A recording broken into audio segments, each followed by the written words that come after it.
At my granddaughter's school recital, my son-in-law's father grabbed Sophie by the wrist and yanked her off the stage because she'd embarrassed him in front of his business partner. My son-in-law stood 6 feet away and looked at his watch. My daughter started to cry silently, the way people cry when they've learned that crying out loud only makes things worse. I set down my program, folded it neatly, and excused myself to get some air. They had no idea who I was. They never had. Before I get to what happened next, I need to go back to the beginning. Not all the way back, but far enough that you understand what I walked into that evening and why what followed was, in my estimation, entirely proportionate. My daughter called me in late January, not to chat, just to tell me Sophie's spring recital was the first Saturday of May. She gave me the date the way someone reads off a grocery list, flat, efficient, nothing extra. I asked if everything was all right. She said yes. I asked how Sophie was doing. She said fine. I asked how she was doing. There was a pause just long enough to notice. Fine, Daddy. We're all fine. I'd been hearing that particular version of fine for almost 3 years. I drove up from my house in Crossville to Nashville that Friday evening. The kind of late April drive where the dogwoods are still holding on and the air smells like something new is about to happen. I was staying at a motel on the west side of the city. Nothing fancy.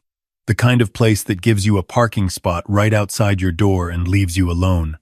My daughter had offered their guest room. I'd declined. I'd learned over the past few years that staying under that roof, even for one night, changed the dynamics in ways that weren't good for anyone. I'd met my son-in-law 4 years ago, 6 months before the wedding. He was handsome in the way of people who know it, confident in the way of people who've never had a reason not to be. He worked for his father's commercial real estate development company, a Nashville firm called Harmon Group, which had its name on 3 buildings downtown, and its logo on enough sponsored events that it was hard to avoid. He was polite to me at dinner that first time, attentive, asked questions about my work. I told him I was retired. He asked from what? I said federal government, administrative work. He nodded and moved on, which told me something about him right there. He was only interested in answers that might be useful. His father, my son-in-law's father, I met for the first time at the rehearsal dinner. Richard Harmon was 67, broad-shouldered, the kind of man who takes up more physical space than his body requires. He had the handshake of someone who learned somewhere that grip equals dominance, and the laugh of someone who expects the room to join in. He told 3 stories that night, all of which ended with him making more money than someone who deserved it less. My daughter sat at the far end of the table and smiled at the right moments and refilled everyone's water glasses without being asked. I watched all of this and said nothing. I had 31 years of watching rooms, and this room told me everything I needed to know. The wedding was beautiful. My daughter looked the way brides look in the best moments lit from somewhere inside. Sophie was born 14 months later. And for a little while after that, when I visited or when they drove down to see me, things seemed manageable. Sophie was an extraordinary child from the start. Curious, determined, the kind of kid who asks 4 follow-up questions to every answer you give her. She loved science, bugs, weather patterns, the phases of the moon.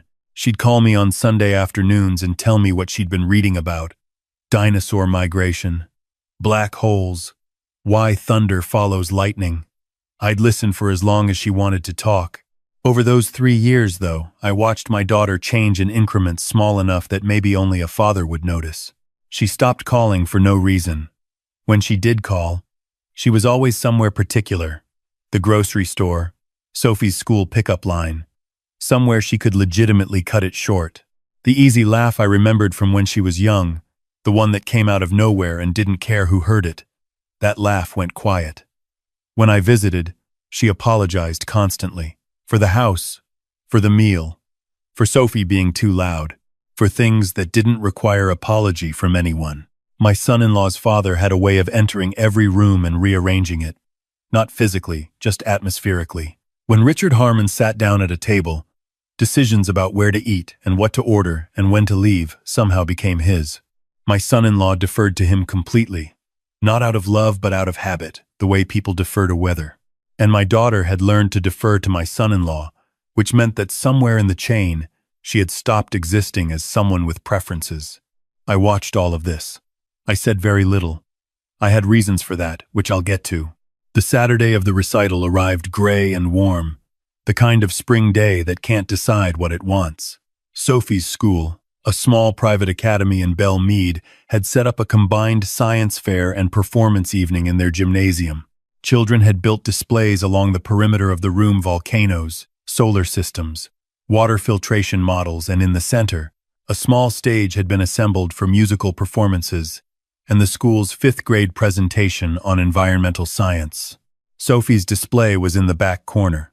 She'd spent 6 weeks building a model of a weather station, real instruments, a working anemometer she'd constructed from foam cups and pencils, a barometer she'd calibrated herself. She'd written a 12-page report on local climate patterns that her teacher had described in a note sent home as remarkable for her age. I arrived early and found her immediately, standing at her display table in a blue dress, explaining something to another child with her hands moving the way mine move when I'm engaged in something I care about. When she saw me, her face did what Sophie's face always did when she saw me. It opened up completely. No filter. Just joy. "Grandpa." She ran to me, and I caught her and held on for a moment. She smelled like the grape lip balm she'd been obsessed with since winter. I set her down and she pulled me by the hand to her display and told me everything. The instruments, the data she'd collected, the graph she'd made of wind speed measurements over 30 consecutive days. My daughter arrived 20 minutes later with my son-in-law. She hugged me carefully, like someone hugging around a sore place. She looked tired in the way of people who've been tired long enough that they don't mention it anymore. My son-in-law shook my hand and said, "Good to see you," and looked at his phone. Richard Harmon arrived at 6:15, which was after the gymnasium had filled, and just before the stage presentations began. The entrance of someone who has decided that being on time is for people with less going on. He brought a woman I hadn't met before, younger than his son, introduced as a colleague from a development project they were pursuing in Franklin. Her name was Diane.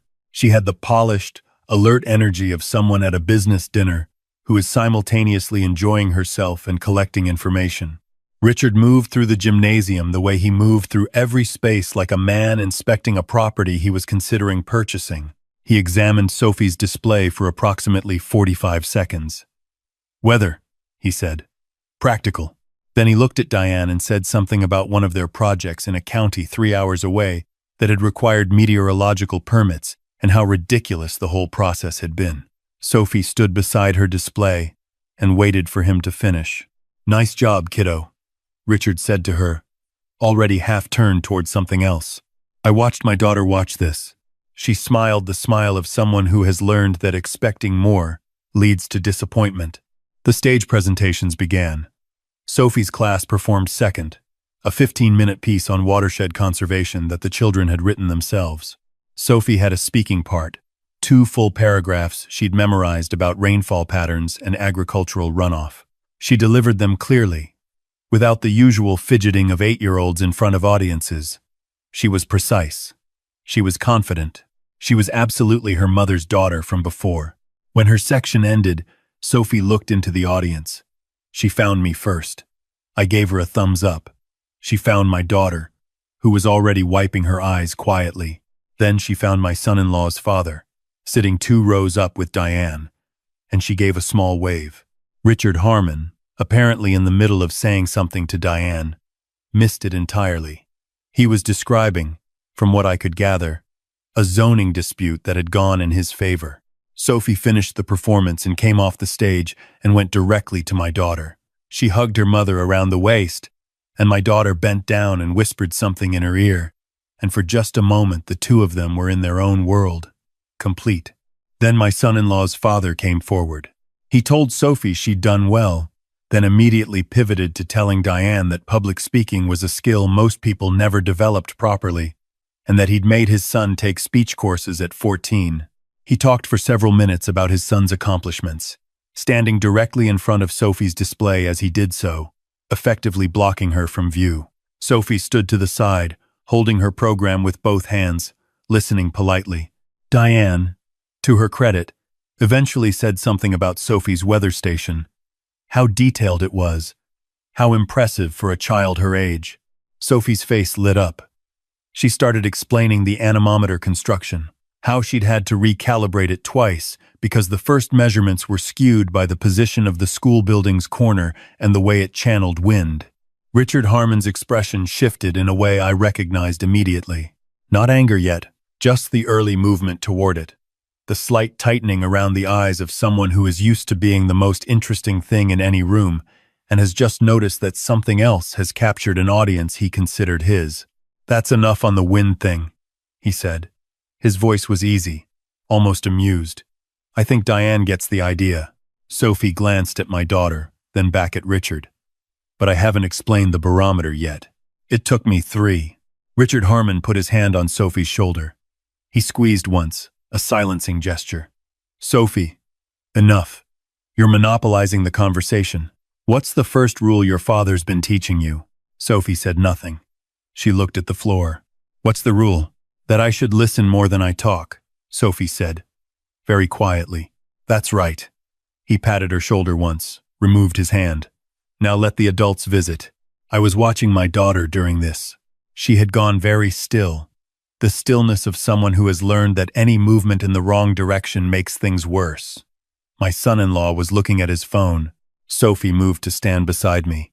I put my arm around her shoulders. She leaned into me without saying anything, which was very unlike her. The evening continued. There was a reception afterward, coffee and small cookies on folding tables. Richard and Diane fell into conversation with another parent, who apparently knew one of Richard's business associates, and the conversation turned entirely to commercial real estate in 3 counties east of Nashville, the kind of conversation that expands to fill whatever space is available. Sophie drifted back to her display table. A few other parents stopped by, asked questions, and she answered with her usual precision, though quieter now. I watched her measure each answer before giving it, checking the room first. That was new. That carefulness was new. Around 7:30, Sophie's teacher came by and told her the displays would be photographed for the school newsletter, and asked if Sophie could stand beside her weather station for a photo. Sophie agreed, her brightness returning somewhat, and she repositioned her instruments and straightened her display cards with the seriousness of a scientist reviewing equipment before a test. Diane came over to watch, genuinely interested, asking Sophie a question about the barometric readings, and Sophie was in the middle of a very good explanation, the kind of spontaneous, unguarded explanation she gave to me on Sunday phone calls when Richard Harmon appeared at her shoulder. He said something to Diane about the car, that they needed to head out shortly. He had an early morning. And then he looked at Sophie and said, "Time to wrap it up. But Grandpa Harmon, the photographer hasn't come yet," and he reached out and gripped her wrist and pulled her, not violently but firmly, the way someone moves an obstacle. "Come on, we're not waiting for pictures," he said. "Some of us have real work tomorrow." Sophie stumbled forward a step. Her display card fell. The foam cup anemometer tilted, and one of the cups cracked against the edge of the table. Sophie looked at it. Her eyes went bright with tears she was too proud to release in public. My son-in-law, who had been 6 feet away, looked up from his phone, assessed the situation in approximately 1 second, and looked back down. His mother's event, his father's call, that was the calculation. I could see it. My daughter stepped forward. She started to say something, but my son-in-law put his hand briefly on her arm, and she stopped. I looked at my granddaughter. Her chin was up. She was holding it together with the focused effort of someone who has learned, too young, how to hold it together. I said, "Excuse me for a moment." My voice came out steady, which it almost always does when I need it to. I picked up the fallen display card and set it back carefully. I looked at Sophie and said, "Don't touch the anemometer. I'll fix it before we leave." Then, I walked toward the exit. Outside, the parking lot was half empty, the spring evening gone properly dark. I stood in the far corner near my car and took my phone out of my jacket pocket. 31 years with the FBI does a number of things to a person. It teaches you patience that most people find unsettling. It teaches you to document, always, instinctively, the way other people reach for their phones to check messages. It teaches you that the most useful power is the kind that doesn't announce itself. And it gives you, over 3 decades, a network of people who take your calls at 7:30 on a Saturday night. I dialed a number I knew from memory. My former partner, who had retired 2 years after me and now ran a consulting practice that worked with federal agencies on financial investigation cases, answered on the third ring. He said my name like a question. I told him where I was and why, briefly. Then I told him what I knew about Harmon Group. Not speculation. Facts. Things I had assembled carefully over 2 years of watching and listening and cross-referencing public records the way I'd been trained to do. I told him about the rezoning approvals on 3 separate projects that had moved through county planning offices with unusual speed. I told him about a subcontracting arrangement that appeared in public documents, but whose payment records, when I'd requested them through a public records filing, showed figures that didn't line up. I told him about a conversation I'd overheard between Richard Harmon and my son-in-law 18 months ago at Thanksgiving, parts of which I'd written down afterward from memory because that was habit, because 31 years doesn't just stop. My former partner was quiet while I spoke. When I finished, he said, "You've been sitting on this." "I was waiting," I said. "There's a difference." He said he'd make some calls. I went back inside. Sophie was standing at her display table with her teacher, who had found the photographer after all. When Sophie saw me coming, she watched my face. I gave her a small nod. She seemed to read something in it, though I couldn't have said exactly what. I repaired the anemometer with a piece of tape from the supply table near the coffee station. Sophie posed for her photo. She stood straight, one hand resting on her barometer, the other at her side, and she looked directly into the camera with the composure of someone twice her age. Richard Harmon and Diane left without ceremony. On the drive home that night, I thought about the question I'd been asking myself for 2 years. My daughter didn't know what I'd done before retirement. Not specifically. She knew I'd worked for the federal government. She knew it had involved law enforcement in some capacity. She knew it was something I didn't discuss in detail. Partly because I'd signed things, partly because it was simply a habit of mind I'd never fully shed, and partly because I'd chosen, after 31 years of being Special Agent Frank Calloway, to spend my remaining years being her father. Just her father. Not an asset. Not a resource. Not a former badge carried around to impress or intimidate.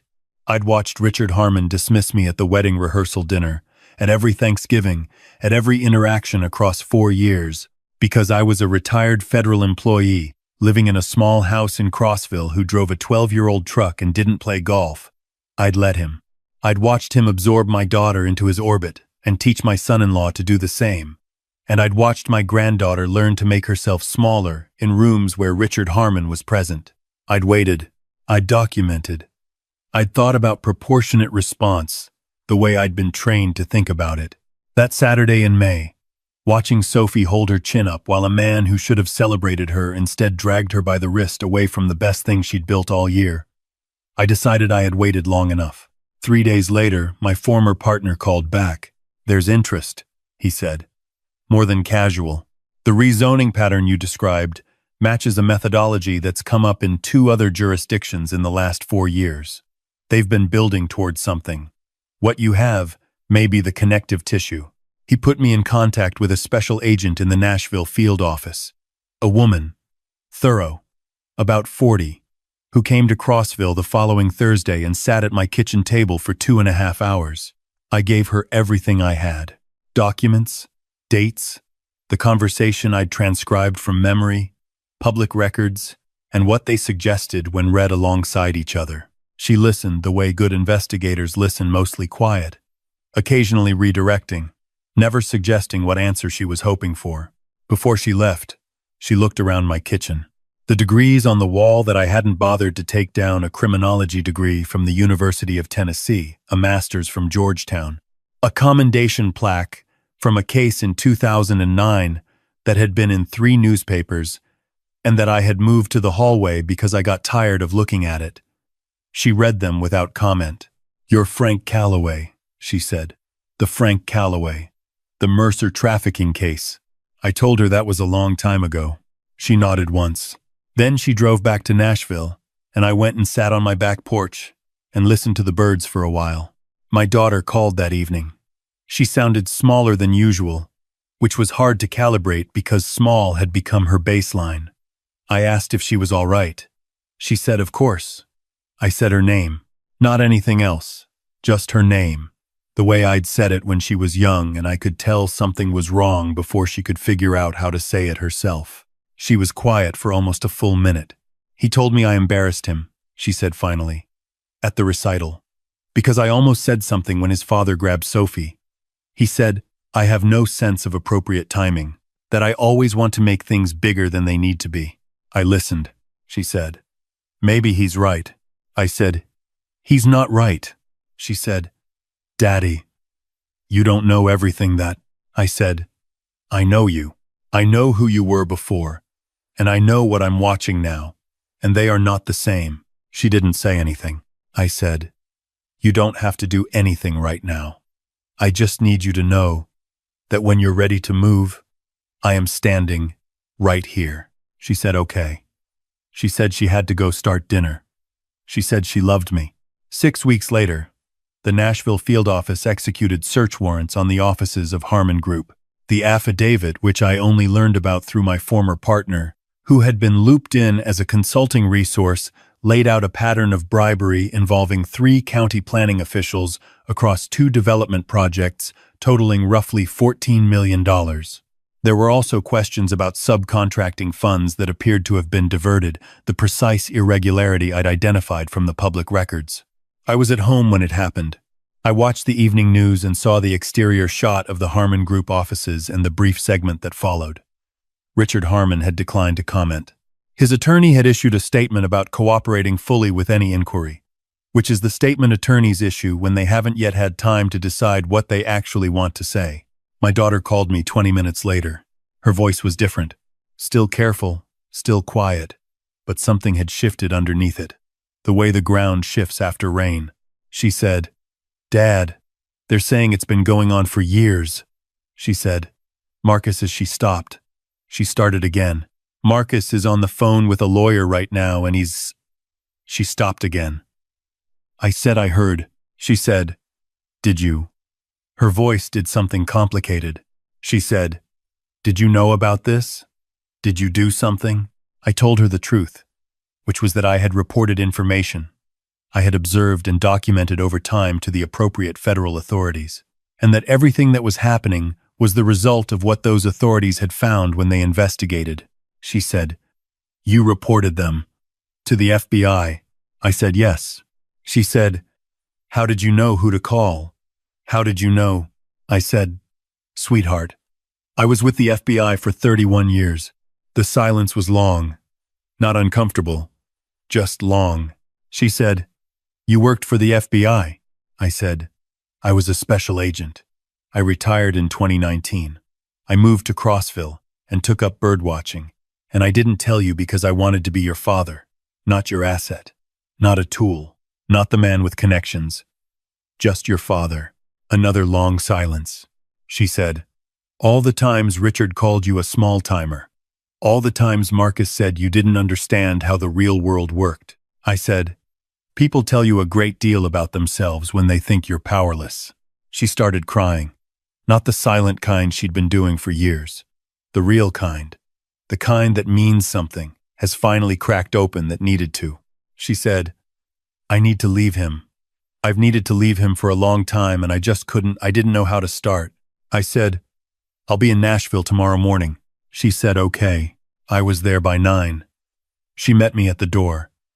Sophie was at school. The house was very quiet in the way that houses are quiet when something significant is ending. She took me through 3 years in 2 hours. Not the summary version she'd been giving me, but the full version, the one she'd been storing. The systematic undermining, the way my son-in-law had learned from his father to dismiss her contributions and then credit himself with the results. The way she'd learned to apologize preemptively. The way she'd begun to hear Richard Harmon's voice in her own head every time she was about to say or do something that came naturally to her. The way Sophie had started, just in the past year, to silence herself in certain rooms. I listened. I did not rush her, or redirect her, or offer solutions until she was finished. When she was finished, I told her I had a contact at a family law firm in Nashville that I had used before on a case, years ago. A woman who was thorough and precise and could move quickly when the situation called for it. I told her she would need to move before my son-in-law or his father could gather their resources, and that speed was going to matter. I told her that Richard Harmon's legal situation was going to occupy significant bandwidth for everyone involved in that family for the foreseeable future, which would limit their capacity to complicate her case. My daughter looked at me for a long moment. She said, "You've been thinking about this." I said I'd been thinking about this for 2 years. She said, "Why did you wait?" I said, "Because you weren't ready." I was, but you weren't. And this had to be your decision, not mine. Her eyes filled again. She shook her head slowly. She picked up the phone. The attorney filed for divorce the following week and petitioned for a temporary protective order based on a pattern of coercive control, supported by a detailed account my daughter had provided, and several pieces of documentation I had helped her identify and preserve over the preceding 2 years. Financial records, text messages, a log I'd encouraged her to keep quietly, which she had, for 14 months, without ever telling anyone she was doing it. My son-in-law's attorney attempted to characterize my daughter as unstable, citing her anxiety and weight loss as evidence of unfitness. My daughter's attorney countered with a behavioral health consultant who testified about the documented physiological effects of long-term coercive control. The narrative collapsed quickly. Richard Harmon, managing his own mounting legal difficulties, was in no position to provide the kind of financial and legal backstop my son-in-law had always relied on. The indictment came down in August. 2 counts of bribery of a public official, 1 count of wire fraud. The evidence was substantial. A pattern across multiple projects, multiple officials, meticulously documented. His attorney negotiated, but there wasn't much room to negotiate toward. The planning officials implicated cooperated with prosecutors. Harmon Group's assets were frozen during the investigation. The downtown buildings with the corporate name on them remained, but the name meant something different now. My son-in-law, in the chaos of his father's legal situation and his own dissolving marriage, made a series of decisions that his attorney later described, I was told, as suboptimal. He attempted to transfer certain marital assets without disclosure. My daughter's attorney discovered this through standard financial investigation and brought it before the court. The judge's response was not favorable to my son-in-law. The divorce was finalized in early October. My daughter and Sophie moved into a small rental house in East Nashville, in a neighborhood with a good elementary school and a coffee shop she could walk to, and a backyard where Sophie immediately began planning a garden. The settlement was fair, more than fair, once the hidden asset transfer had been accounted for. On the day they moved in, I drove up from Crossville with a truck bed full of things I'd been quietly accumulating. A good kitchen table, bookshelves, a telescope for Sophie's bedroom window better than the one at my house, with a proper mount and a star map application that could tell her exactly what she was looking at in real time. Sophie stood in the middle of her new bedroom and spun in a slow circle, taking inventory. She said, "Can I put my weather station by the window?" I said there was no better place for it. She helped me carry the shelves in. That evening, the 3 of us sat on the back porch as the light went out of the sky, eating pizza from a box because no one had thought to unpack the kitchen properly yet, and it didn't matter at all. Sophie had her star map application open on my daughter's phone and was identifying constellations with the focused authority of someone who has been studying this for some time. "Grandpa," she said, "did you know the light from some stars takes so long to reach us that the star might not even exist anymore by the time we see it?" I said I did know that. She said, "That's weird and amazing at the same time." I said most true things are. My daughter leaned her head back and looked up at the sky and breathed in a way I hadn't heard her breathe in years, easy, open, like someone who has just put down something very heavy. "Dad," she said. I looked at her. She said, "All those times you sat at their dinner table, all those times Richard talked about people like you, small houses, small lives, people who didn't understand how things worked. You never said a word." I said I heard everything I needed to. She shook her head slowly. She said, 31 years. Special agent. I said, It stopped being who I was when I retired. I didn't want to carry it into everything. I didn't want you to see me through that. I wanted to be your father. She said, "You were always just my father." I said, "I know." "That's why it worked." She laughed. A real laugh. The one I remembered. Sophie looked up from her phone to find the source of it and then started laughing too. The reflexive laughter of a child who loves the sound of her mother being happy without needing to understand the reason. We sat outside until Sophie found Saturn. The criminal proceedings against Richard Harmon concluded the following spring. He was convicted on both bribery counts and the wire fraud charge. Sentencing was in March. I attended, sitting in the public gallery, the same way I'd sat in courtrooms for 31 years, watchful, quiet, taking in the room. His attorney argued for leniency, citing his community standing, his philanthropic record, the significant financial losses he'd already sustained. The prosecutor was young and thorough. He played recordings, presented financial records, walked the jury through a timeline assembled with the patience of people who take this work seriously. Richard Harmon sat at the defense table in a gray suit and listened to his own legacy being disassembled piece by piece. He received 3 years. Given the sentencing guidelines and his age and his attorney's efforts, it could have been more. I thought it was proportionate. Outside the courthouse, my former partner found me on the steps. He looked older than when we'd worked together, which meant I probably did too. He said, "You built a solid case. Gave them everything they needed to close it properly." I said the facts did the work. He said, "You always said that." I said it was always true. We shook hands and I drove back to Crossville. My son-in-law, separated from his father's resources and his father's reputation, had settled into a smaller version of his former life in a different part of the city. He complied with the court orders.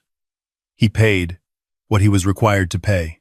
He requested his scheduled time with Sophie and, to his credit, showed up consistently. Sophie came home from those visits quieter than usual, but not unhappy. My daughter said she was watching carefully, and so far there was nothing to act on. Some people learn from consequence, and some people simply endure it. I wasn't certain yet which category my son-in-law occupied. Time would make that clear. One Sunday afternoon in April, Sophie called me from my daughter's phone, which was how she always called because her mother hadn't given her her own yet. "Grandpa Harold," I said. "This is he."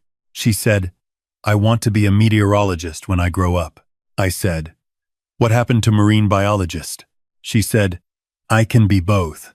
They study ocean weather. It's called tropical meteorology." I said I didn't know that. She said, "Also I want to work for the National Weather Service because they fly planes into hurricanes to collect data." I said that sounded about right for her. She was quiet for a moment, the way she got when she was moving towards something. She said, "Grandpa, Mom told me you used to catch bad guys." I said I did, for a long time. She said, "Is that how you helped us?" I thought about how to answer that in a way that was honest and age-appropriate and didn't simplify things too much in either direction. I said, "I learned how things work a long time ago, and when your mom and you needed help, I used what I knew." She processed this. She said, "Like how I used what I knew about wind patterns to build the anemometer better the second time." I said, "Exactly like that." She said, "Okay." She said, "I have to go. We're making enchiladas." I said goodbye and sat with the phone in my hand for a while after she hung up. I thought about 31 years of work that had taken me into rooms most people never see, had asked me to understand motivations most people don't want to consider, had required me to sit patiently in positions of apparent powerlessness and wait for the moment when action was possible and proportionate and right. I thought about Richard Harmon at every dinner table, talking about value and substance and what it meant to be someone who mattered, and dismissing me each time with the comfortable confidence of a man who measures worth in a way that doesn't require him to look very hard. I thought about my daughter at that table, making herself small, apologizing for things that didn't require apology. I thought about Sophie at her display table, her chin up, the anemometer cracked, holding it together. The crayon drawing Sophie had given me at Christmas was on my refrigerator. 3 figures in a backyard under a large yellow sun. She'd labeled them carefully in her block letter printing. Grandpa, Mama, me. Under that, in slightly uneven letters, my family is the bravest. I wasn't sure I'd earned bravest. I'd been patient, and patient is different from brave. Brave is what my daughter had been when she picked up the phone and called the attorney. Brave is what she was. Every day she got up and rebuilt something that had been systematically dismantled for 3 years. Brave is what Sophie was when she stood in front of an audience at 8 years old and spoke clearly about rainfall patterns and didn't flinch. I just knew how to make a phone call. The spring evening was cooling off, and the birds in the tree line behind my yard were finishing their last announcements of the day. I had leftover soup on the stove that I should heat up. I had a book I'd been meaning to finish for 2 weeks.